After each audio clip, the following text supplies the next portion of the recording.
Дневник на Канал Плюс телевизија во 20 часот. Добро вечер. Започнуваме со кратка најава.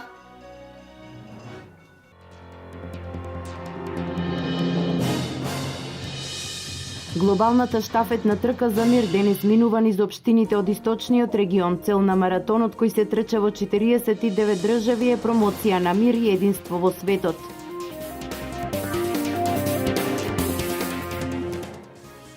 Полицијата откри лабораторија за одгледување и производство на марихуана во дом на Штипјанец, кривична пријава за промет со наркотични дроги за работи и Кочанчанец.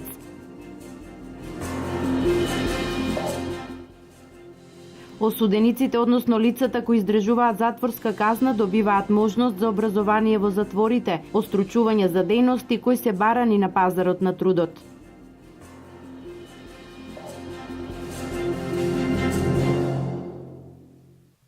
Глобалната штафетна трка за мир денес минува низ општините од источниот регион. Цел на маратонот кој се трча во 49 држави е промоција на мир и единство во светот. Утринава трката на мирот помина во Дилчево и Македонска Каменица и Кочани, а попладнево пристигна и во Штип. Еве како се одвиваше трката за мир во Кочани.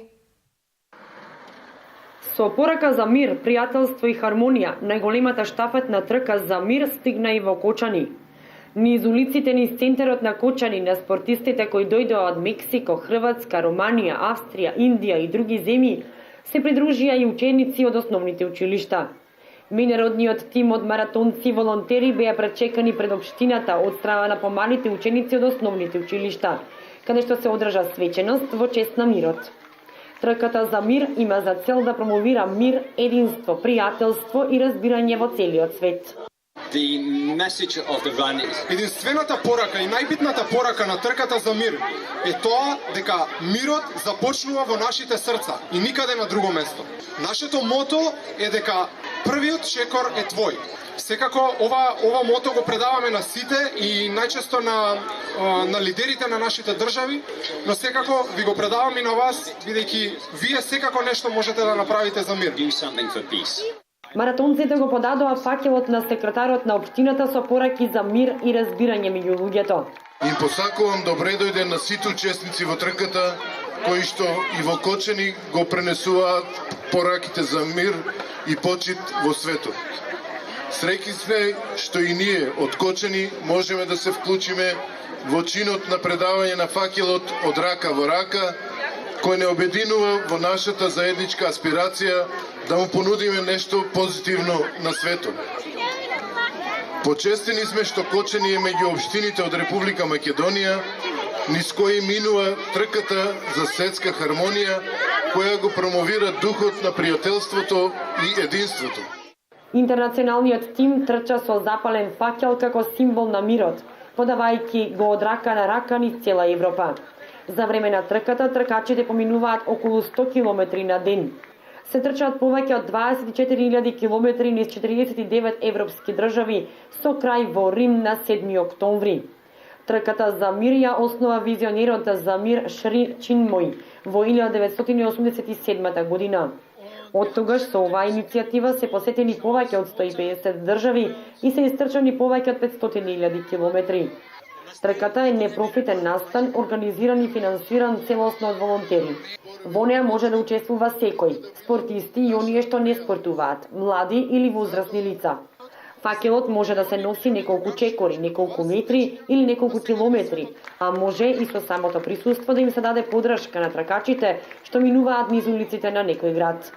Во нашата земја за 4 дена ќе бидат истрчани околу 424 километри.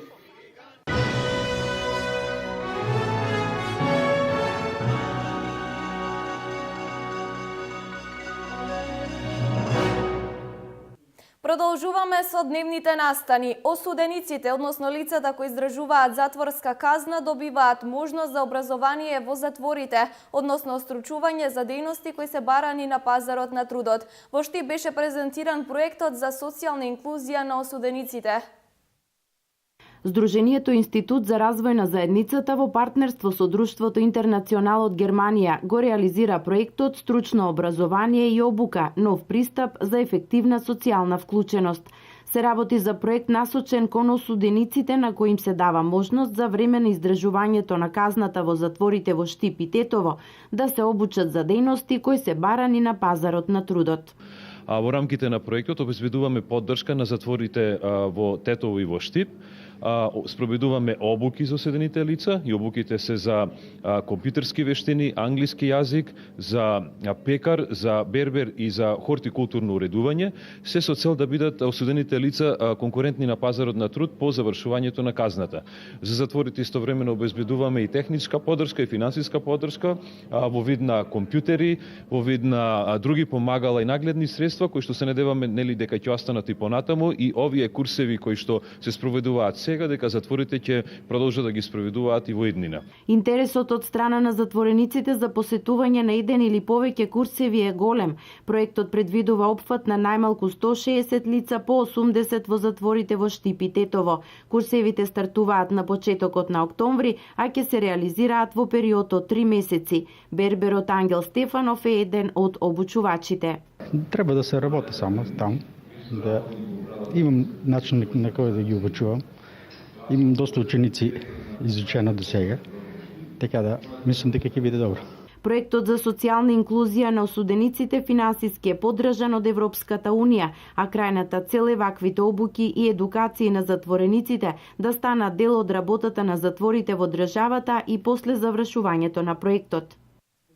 Драгица Здравева повторно избрана за раководител на Источниот плански регион. Таква одлука донесоа членовите на Советот на Источниот плански регион на редовната седница што се одржа во Виница. Советот за развој на Источниот плански регион попладнево во Виница ја одржа својата редовна седница, на која присуствуваа градоначалниците од општините од регионот. При тоа членовите на Советот избраа раководител на Центарот за развој на Источниот плански регион со мандат од 4 години.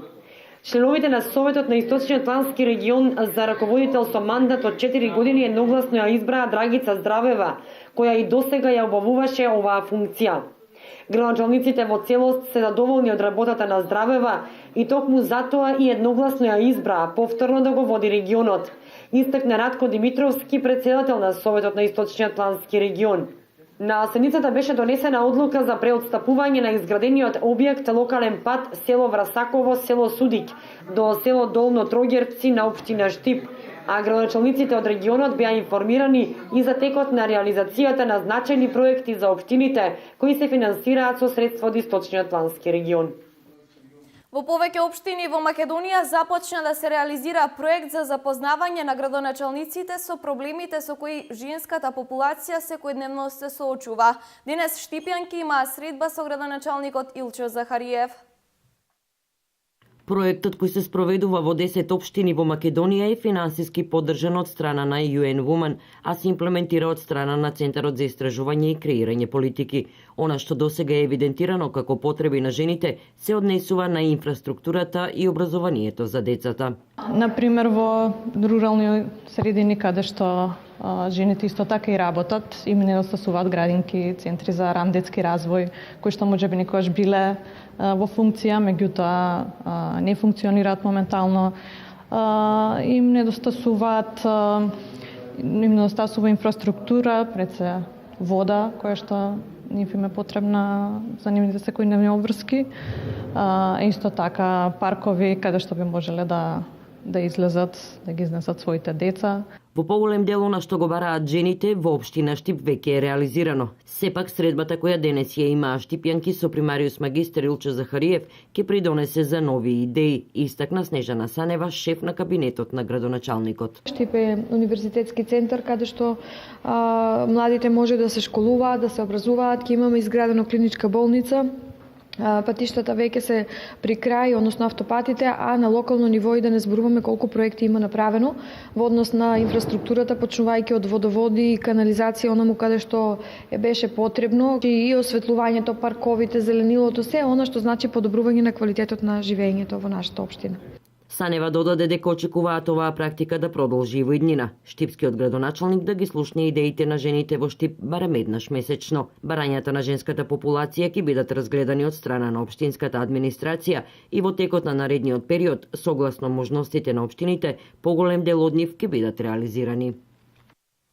Општина Штип објави оглас за продажба на градежно земјиште, односно парцели за 21 објект. На последната продажба на плацеви беа продадени 55 парцели, од кои општината оствари добивка од околу 50 милиони динари.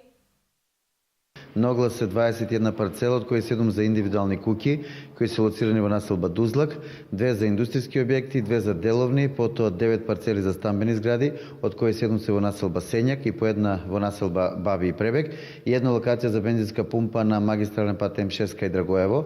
Површината за локациите варира, кај куќите се движи од 390 до 480 метри квадратни, кај зградите од 1100 до 2400 метри квадратни. Пријавите за учество на јавното надавање може да се достават до 25 октомври, а јавното надавање ќе се одржи електронски на 27 октомври од 8 до 13 часот.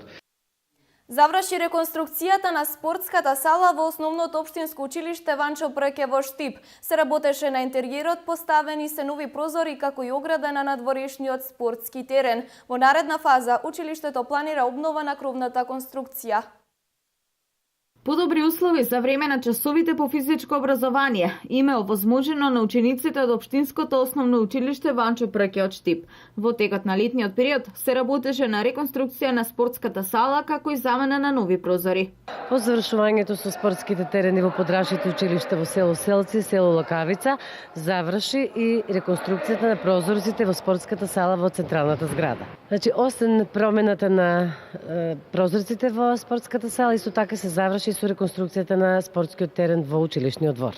Освен замената на старите дотрајани прозорци на спортската сала, се работеше и на поставување ограда на надворешниот спортски терен, а во иднина ќе се санира и кровниот дел на салата. Она што тековно би следувало, се надеваме дека ќе обезбедиме за тоа средства и што е неопходно за воидниот период, тоа реконструкција на кровот во салата. Што се однесува до финансиското покривање за реконструкција на интериерот и екстериерот во училиштето, средствата се обезбедени од локалната самоуправа на Штип. Кривична пријава заработија еден штипјанец и еден кочанчанец заради неовластено производство и пуштање во промет на наркотични дроги, психотропни супстанции и прекурсори. Штипјанецот дрога одгледувал во сопствениот дом, а кочанчанецот ја набавувал од Бугарија. Следи крими билтенот на СВР Штип. 27 годишен штипјанец со иницијали АН доби кривична пријава за неовластено производство и пуштање во промет на наркотични дроги, психотропни супстанции и прекурсори. Пријавениот во неговиот дом во Штип направил импровизирана лабораторија за производство на марихуана, а во неговата соба во шкафот засадил семки од канабис во 6 саксии. При извршениот претрес на домот на пријавениот пронајдени и одземени се 330 семки од растението канабис, додека од извршениот преглед кај истиот пронајдено и одземено е едно најлонско кесе со сурова марихуана со тежина од 35,6 грама, кој ги набрал од корен кој бил засаден до река Брегалница во Штип. Од страна на судија на претходна постапка на пријавениот му е одредена мерка притвор во трајање од 15 дена. Кривична пријава за исто дело му поднесе полицијата и на 43 годишен кочанчанец со иницијали СГ. Пријавениот во средината на месец април оваа година неовластено напавил опојна дрога марихуана и амфетамин од непознато лице од Република Бугарија и истата ја држел во сопствениот дом во Кочани со намера да ја продава на лица уживатели на опојни дроги. На 28 април годинава од извршен претрес во домот на пријавениот и преглед на истиот пронајдени и одземени се вкупно 43 пакувања со опојна дрога марихуана со вкупна нето маса од 77,04 грама и 4 пакувања со опојна дрога амфетамин со вкупна нето маса од 43,94 грама.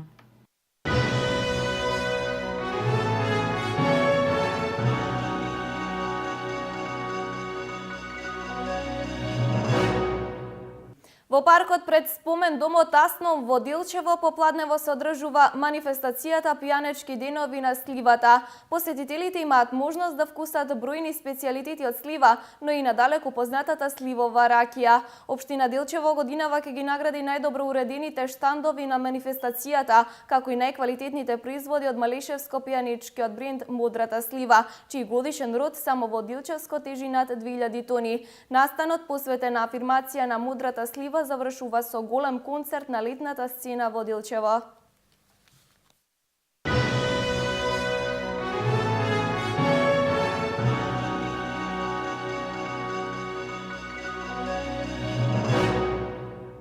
Ајварскиот пипер годинава држи цена од 25 денари за килограм.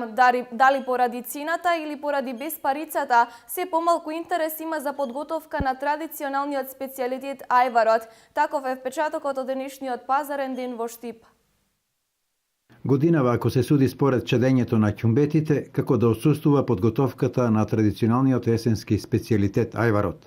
Производителите на ајварски пипер ги кажуваат цените, но муштерии нема. 25 денеска. Така, се троши ли пипер? По-малко има род и по-се троши. Оваа година не слегна пиперот по 25, 22, 23, 20. Лоши беа дождовите малко, нели тај претходно дошо заврна и горе сме пипер. И покрај ваквите цени, најупорните не се откажуваат од подготовката на овој специјалитет. 18, 20, 22, на откупна пункт го зимат со класи, го класират таму. Тука негде ова е 22 денара, има по 25, по 20, ама сега моментално нема многу пипер. Значи ефтино е оште 30. И ефтино не е баш многу. Не е многу скапо. Треба да се направи ајвар. Треба да се направи ајвар, да, треба. Што треба да се направи. И колку килограми треба да? Па јас имам 50 кила, сега треба да земам уште 20, околу 80 кила, тука ми приближно ми е. 230 го зема, ама само едва го убеди, иначе од 25 нема подал.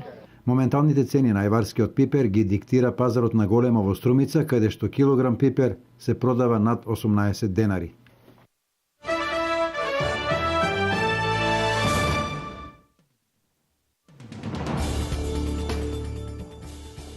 Првиот човек на Facebook, Марк Цукерберг, и неговата сопруга ветија дека ќе вложат над 3 милиарди долари во следната деценија за да ги спречат, излечат и зауздат сите болести, и тоа во животниот век на нивната ќерка. Вложувањата ќе бидат најмногу насочени во истражувачкиот центар за биолошки науки BioHub и плановите за чип кој би ги дијагностицирал сите болести, за постојан надзор на крвотокот и создавање мапа на типовите клетки во човечкото тело. Цукерберг и Чен планираат да вложат 600 милиони долари во BioHub, кој треба да ги здружат научниците од Стенфорд, Универзитетот на Сан Франциско и Беркли и најдобрите инженери на светот.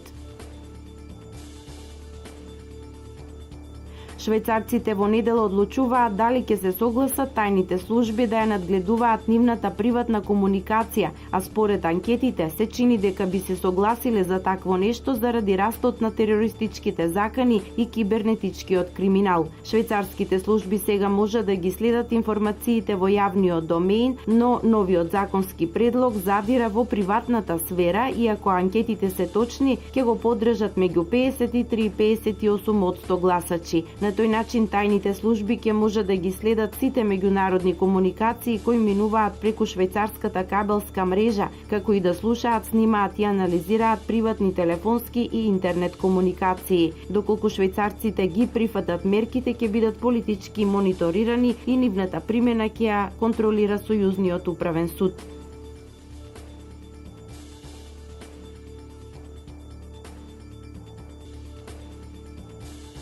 Албанскиот парламент вчера го усвои законот за увоз на отпад од странство. Активистите за заштита на животната средина се противеа на законот, поради што вчера протестираа пред парламентот. Претходната влада го донесе законот за увоз на отпад од странство во 2011 година, но тој најде на голем отпор кај активистите за животна средина и откако социјалистите дојдоа на власт, законот беше повлечен. Иако владата тврди дека законот е направен во согласност со стандардите на Европската Унија, критичарите велат дека земјата може да стане отпад за богатите земји од Европската Унија.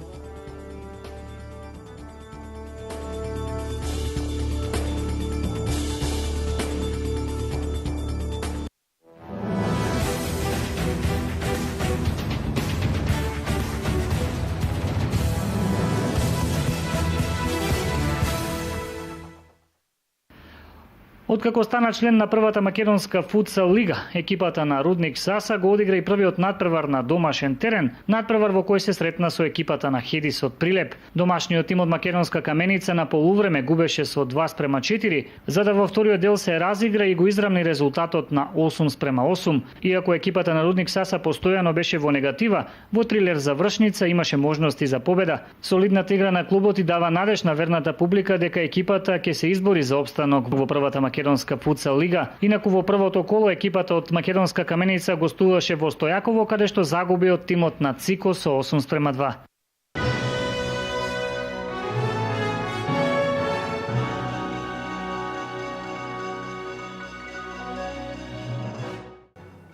Ова беа вестите предвидени за второто и централно издание на Дневникот на Канал Плюс. Довидување до 23 часот.